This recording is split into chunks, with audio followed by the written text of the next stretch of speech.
Hi guys, my name is Anna and today I'm going to be reviewing The Raven King by Maggie Stiefvater. So this is the fourth and final installment in the Raven cycle, which is one of my favorite series. I am so sad it is over. I've got the biggest book hangover ever, so I'm hoping that maybe by rambling about it in front of a camera for you guys, that will help me get over the sadness of the fact that one of my favorite series has ended. I highly recommend this series. I absolutely adore the characters, and I feel like Maggie Stiefvater's kind of whimsical writing style just really adds and brings these characters and the setting that she's created to life.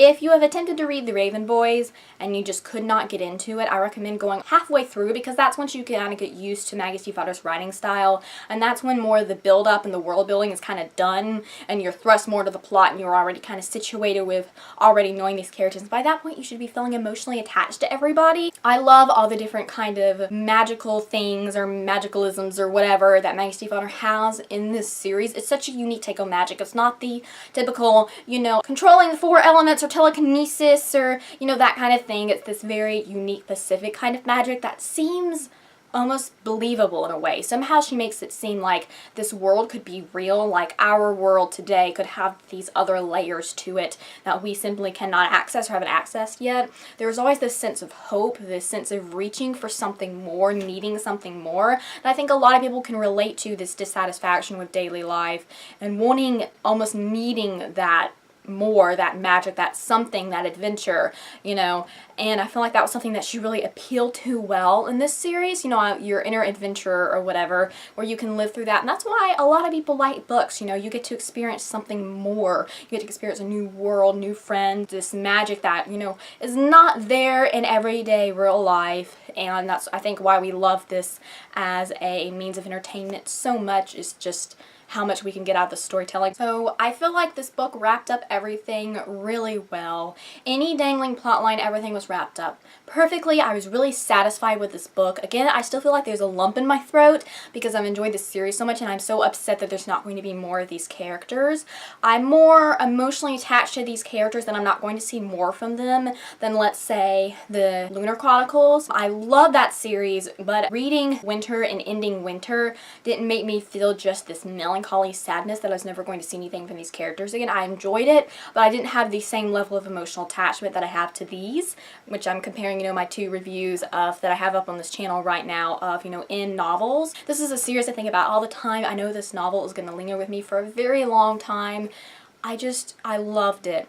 There was one scene that I didn't like in the book, and that was the scene where Adam is in the back of the car, blindfolded and handcuffed because the demon was possessing him and everything, and then somehow Ronan gets attacked by the demon. I'm not sure if the demon ever actually physically got on him or if it was some kind of mind poisoning control thing.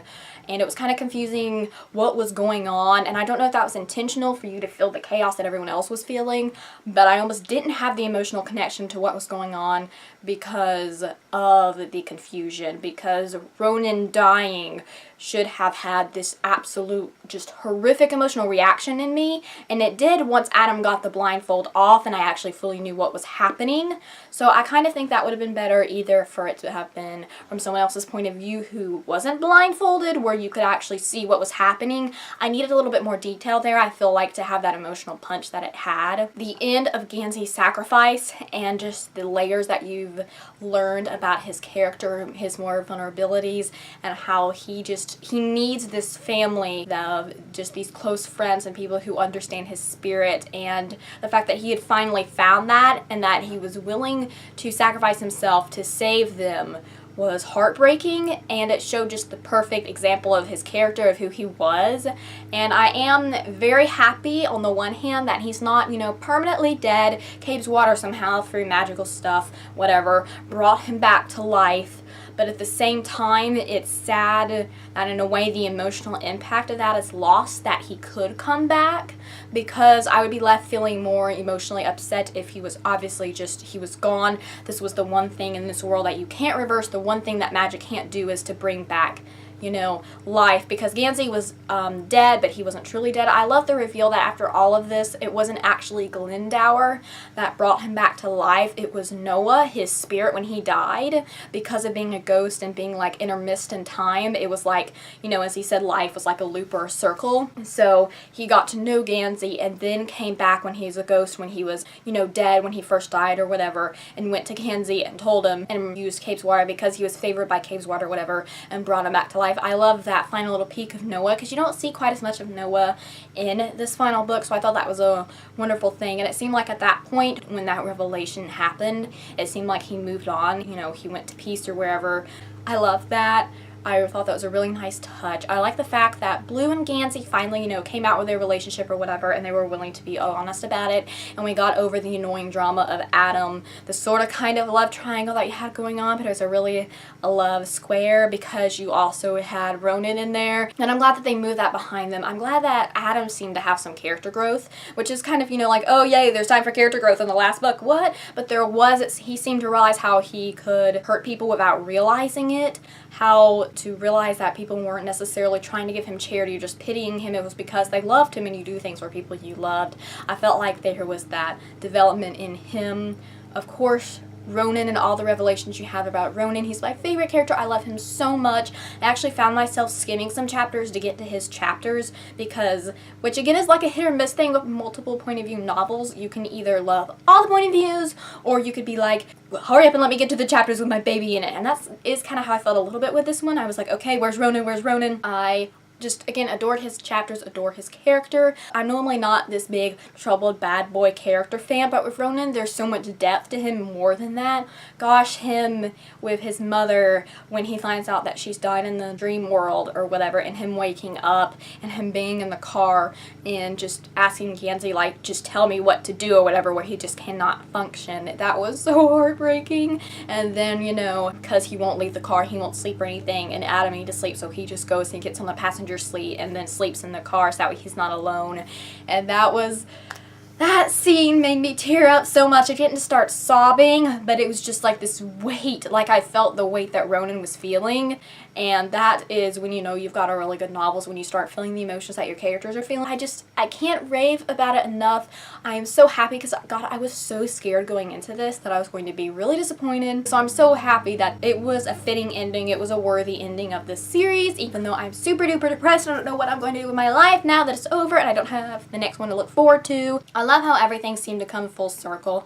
I like the imagery of the time always stopping at the 6:21 is what I think it was, and that kind of how there were these hints of time, you know, kind of interweaving from since even things from the first book. And I like the fact that they're seeing that there is hope of more, that, you know, they weren't all separating and going off in their own places. They were going to at some point be together again, because I felt kind of sad about the fact that Gansey and Henry and Blue were going to kind of go on this road trip, and then Ronan was probably going to stay at the Barns, and then Adam was going off to college, and then Noah's gone back to peace in the afterlife or whatever, so Ronan was kind of alone, you know, like, my baby, don't leave him alone. But it looked like, you know, that was this glimmer of hope that there was more to be there, because, you know, again, that's what the series is about. It's having more, wanting more, getting to experience the more, whatever that is for you as an individual. The main thing comes down to, I love the characterization. I feel like she has these little surprises throughout the entire thing, like, you know, Ronan is the one who created Cave's water, you know, those things that just kept on popping up that would just be like, whoa. I did really like that we got to learn more about Henry's character. He was really interesting. I wish we could have gotten a little bit more of him so that way he wasn't more newly introduced for the last book, because you really only get to become attached to him in the last book. And so it's like, oh yeah, you give me this new really cool character to like, but it's the end book, so I don't have another book to enjoy him with, you know. But I liked him. I liked his instant connection to Gansey and how he wanted this friendship of someone who was so like-minded, this instant kind of click he had with Gansey, this brother-like feeling that they had with one another. I loved Ronan and Adam's relationship that finally got developed.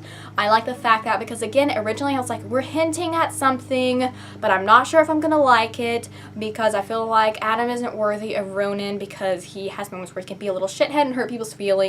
But since Adam did have this character growth in this novel, I was very happy and pleased with how it turned out. I'm glad with the pairings of everyone, the shipping or whatever, that everyone had in this. Of course, you love Blue and Gansey together, because I mean, come on, they were always going to be, you know, the true love, soulmates.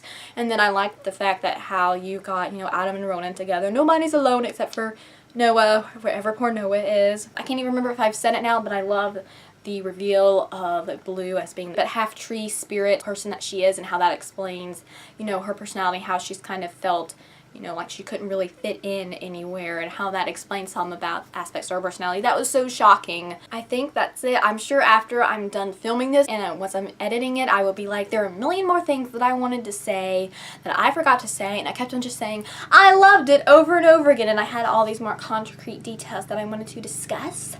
But I think I'm going to wrap up this video now anyways, because let's be real, it would just be me raving, saying over and over again how much I love it. I remembered something that I forgot right here, is that these covers are such works of art. They really have that going for them. I think my favorite actually is the Raven King now, the stag with all of the ravens flying around, and then my second favorite is the original Raven Boys. I love them so much. They look so pretty on their shelves, and I happen to have a little, you know, raven figurine paraphernalia because I think they're very pretty birds to have, you know, on my shelf as decorations here. So I was like, yay, I can use all my raven themed decorations in one thing. Anyways, there you have it. I hope you guys enjoyed the finale to this series as much as I did. I hope you've enjoyed the entire series as much as I did. You definitely need to pick them up if you haven't. I love these, and I look forward to reading something else that Maggie Stiefvater has written in some point in the future. Anyway, that's it. Bye, guys.